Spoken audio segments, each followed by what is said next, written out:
মরিচের গুঁড়া, হলুদের গুঁড়া, গরম মশলার গুঁড়া, ধনিয়া এবং জিরা গুঁড়া, এটা হচ্ছে পাঁচফোড়ন গুঁড়া।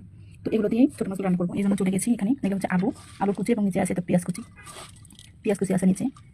মশলাগুলো আমি এখানে মাপ মতো সবগুলো দিয়ে দিলাম। দিব লবণ। এবার দিয়ে দিচ্ছি আদা রসুন জিরা বাটা। এরপরে দিয়ে দিব মাছ, এগুলো টাটকা পুঁটি মাছ। এবারে দিয়ে দিব সরিষার তেল, খাঁটি সরিষার তেল কিন্তু এটা। এবার আমি এগুলোকে সুন্দর করে মাখিয়ে নিব। অনেক সুন্দর কিন্তু স্মেল আছে সরিষার তেলের। সোয়াবিন তেল দিয়ে তো রান্না করে আগে আপনাদেরকে দেখাইছি, আজকে সোয়াবিন তেল দিয়ে রান্না করে দেখাইছি। তো সরিষার তেল দিয়ে আজকে দেখাচ্ছি কতটা সুন্দর হয়েছে, দেখছেন কালারটা। রান্না করা সুন্দর হবে, তো সাথে থাকুন এবং দেখুন। এবার আমি মধ্যে পানি দিয়ে দেবো সুন্দর করে। পানি কিন্তু খুব বেশি দিলে মাছ গলে যাবে।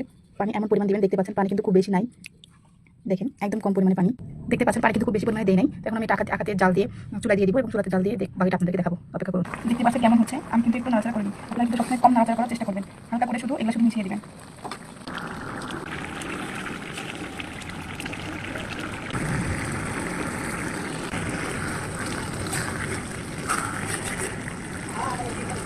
আমি কিন্তু এটা একটু ঢেকে দিই নাই এবং এটা এই যে রসটা মরবে। এই রসটা শেষ হয়ে গেলে আমি এটা নামিয়ে দেবো। আর ঝাল লবণ আমি দেখে নিয়েছি, তাও একদম ঠিক আছে, পারফেক্ট হয়েছে। আপনারা দেখে নেবেন। দেখতে পাচ্ছেন আমার কিন্তু প্রায় হয়ে গেছে। আর 2 মিনিট জাল করে নিলে কিন্তু আমার এটা হয়ে যাবে। আমার হয়ে গেছে। তারপরে আমি এখন চুলার জালটা নিভে দিব। দেখতে পাচ্ছেন অনেক সুন্দর।